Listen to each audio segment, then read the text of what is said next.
بسم الله الرحمن الرحيم، والصلاة والسلام على خير من صلى وصام وطاف بالبيت الحرام وعلى آله وصحبه ومن تبعهم بإحسان اليوم القيام. أما بعد، السلام عليكم ورحمة الله وبركاته. أحبتي في الله، إخواني أخواتي، أذكر لكم هذه القصة عن شاب من الشباب توفى وهو في زهرة شبابه. هذا الشاب كان بعيد عن الله سبحانه وتعالى، وكان يتأخر وينام عن الصلوات. فلما مات هذا الشاب قامت أمه العجوز الكبيرة في السن. انظروا أحبتي في الله وتأملوا في رحمة الأم وخوفها على ابنها الذي مات وكان غارقا في الذنوب والمعاصي. فلما مات هذا الشاب، هذه العجوز أخذت تتبرع وتضع في كل مسجد ماء سبيل، تأتي إلى إمام المسجد وتقول له: ضع ماء سبيل في هذا المسجد. ووضعت هذه الأم ماء سبيل هنا وهناك.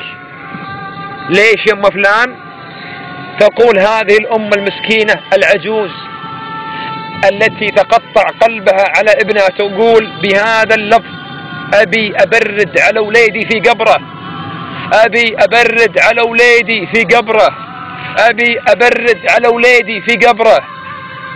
هذه الأم بعد فترة أحبتي في الله رأت رؤية في المنام، رأت ابنها في المنام بشكل بشع ومخيف، رأت ابنها بهذا المنظر وهو يقول لها: يا يمه لا تتبرعين، يا يمه لا تصدقين، يا يمه لا تحطين ماء سبيل، والله يا يمه إني في النار، والله يا يمه إني أرى مكاني في النار.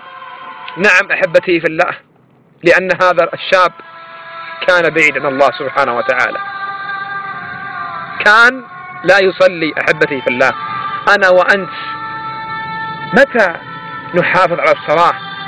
أنا وأنت وأنت متى نتقدم إلى الله سبحانه وتعالى؟ متى نعلم حقيقة هذه الدنيا؟ أخي أختي، فلنبادر قبل أن نغادر. أسأل الله جل وعلا أن يجعل آخر كلامنا الدنيا لا إله إلا الله، وصلى الله وسلم على نبينا محمد صحبه أجمعين.